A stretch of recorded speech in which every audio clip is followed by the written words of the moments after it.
These are Lennox Prodigy. It's an M1-6 version, M1-6, and they're recognizable because they have blue dip switches, so it's really easy to identify quickly. There are newer versions that have red dip switches. So we're interested in testing the Economizer today. 70% of Economizers, probably worldwide, but at least in Texas, 70% are broken, improperly installed, or improperly programmed. So it's big business to repair these things, and we can save a lot of money doing it. So I like these because they're pretty simple. The M1-6 version, this is the Economizer board, and the logic in the board says, is the outside air temperature less than the return air temperature? And if that is true and there is a call for cooling, it will open the outside air damper. And then it will monitor the supply air temperature, and the ECTO parameter 6.23 is the supply air temperature set point. And it should be set to 161 counts, which is the default setting, and that equals 55 degrees. So if the outside air temperature is less than the return air temperature, the outdoor damper will open, the outside air damper will open, and it will draw in fresh air. And then if the supply air temperature is above 55 degrees for a couple of minutes, it will bring on mechanical cooling to assist. But if the outside air temperature is less than 55 degrees, there's no mechanical cooling needed. That supply air temperature set point will be met. So when we walk up on one of these units and we want to check it out, we want to check to see that the damper is functioning, and we also want to make sure that it is in temperature mode. So in order to test to see if the damper is working, we flip these two little switches to the left, and that is the D set or damper set point selection. And so we've got it in damper set point selection at the moment. And then you spin this little potentiometer, and the potentiometer is labeled minimum position set point. So you spin that potentiometer all the way clockwise, and that will send 10 volts out this terminal over to the outside air damper. So we've already figured out that the controls company that installed the building automation system before cut this wire and added their own controller. So we know that if we were to go over and look, the outside air damper is not going to be functioning. So we need to repair that, because we're not going to use the old building automation system anymore. We're going to put our own in. So we're going to take this wire nut off, and we're going to put this back where it goes. And after we do that, we'll be able to see that damper motor move. And so the way we realized that, we spun the potentiometer and the damper didn't move. And then we got out our electrical meter and we checked. Let's go look at this connector.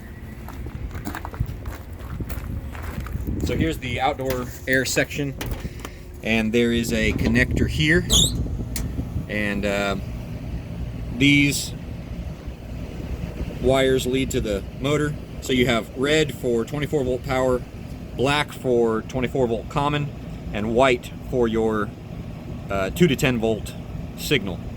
And the damper didn't move, and so we checked for voltage going to the motor. Does the motor have power?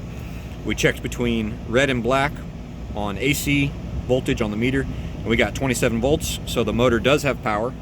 Then when we went between black and white on DC voltage on the meter, we got basically nothing. And we knew we had a problem, not with the motor itself, but with the signal. The signal wasn't getting there. So then we traced it back to that terminal from the board and realized that it was cut.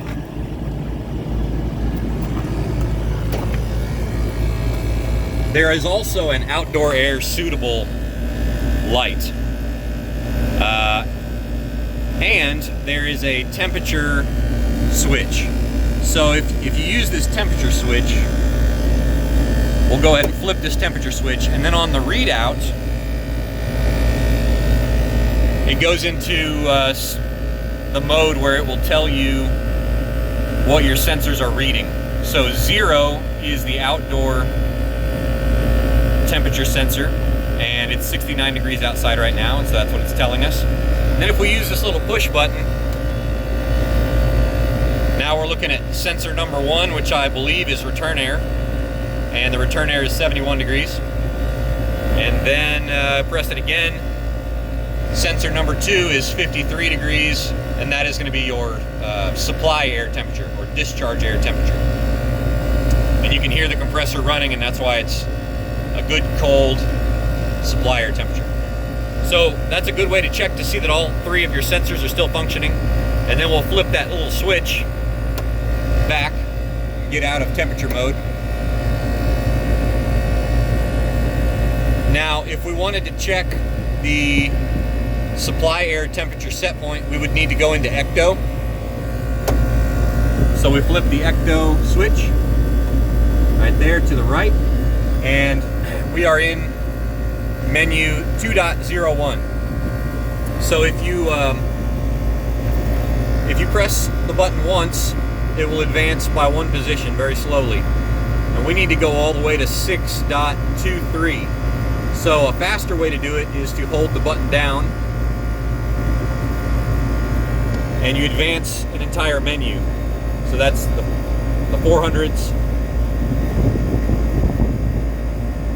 the 500s. I'm going to hold it again. Now we're at the 600s. And so you could, again, we need to be at 6.23, so you can advance by 1 slowly and you would eventually get there. But it's faster if you go tap hold. Let's try that again. There it goes. Tap hold and you go backwards. So now I've gone backwards and I'm already at 6.23. So that's what you want to do. Go backwards. Now you use the shift key. So you use this little shift switch. When you shift, it's going to go inside of 6.23. And you want it to be set to 161 for 55 degrees. 161 counts equals 55 degrees. If it were set to something different, then we would have to use this button in the same manner. You can advance by 1, or you can double tap. Double tap actually goes back 10 in this menu. So now if I want to go to 161, I have to go backwards past it and advance by 1 until I get there.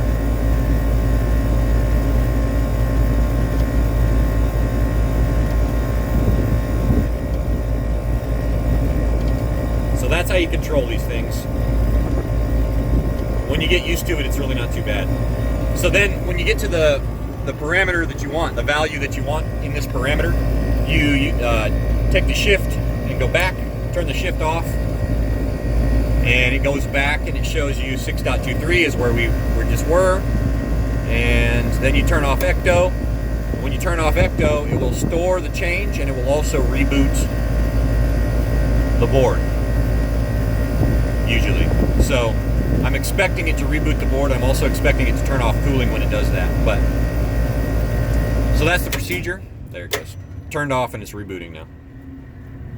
So that's the procedure. That's the checkout procedure. We are going to put this wire back in and we're going to verify that our damper moves. And after we're done verifying that our damper moves, another thing I should tell you, when you're using this deset mode, it's important to remember that whatever position this minimum position potentiometer is set to, whenever you get out of damper set mode, that is the position that it is going to remember. So when you go into it, you push the switches to the left so that you are in damper set mode, like they are now. And then when you spin this potentiometer, the voltage will increase on this wire and the damper will move. And that's a good way, a quick, easy way to test damper function. So then, when you're done testing damper function, spin it back to your minimum position, 10% or something, and then you flip the switch to get out of damper set mode. You don't want to flip the switch before you spin this back, because it'll remember. Like, let's say you set it to 100% when you're testing, and then you flip the switch back, you get in a hurry, and it's going to remember 100% as its minimum position, and that's too much. So you want to spin it back to 5 or 10%, whatever it is that you desire, before you get out of it. And then you want it. We like to use sensible temperature for economizing. So temp on the bottom switch to the right, and then temp on the top switch is to the left. So top switch to the left, bottom switch to the right, and then you're done.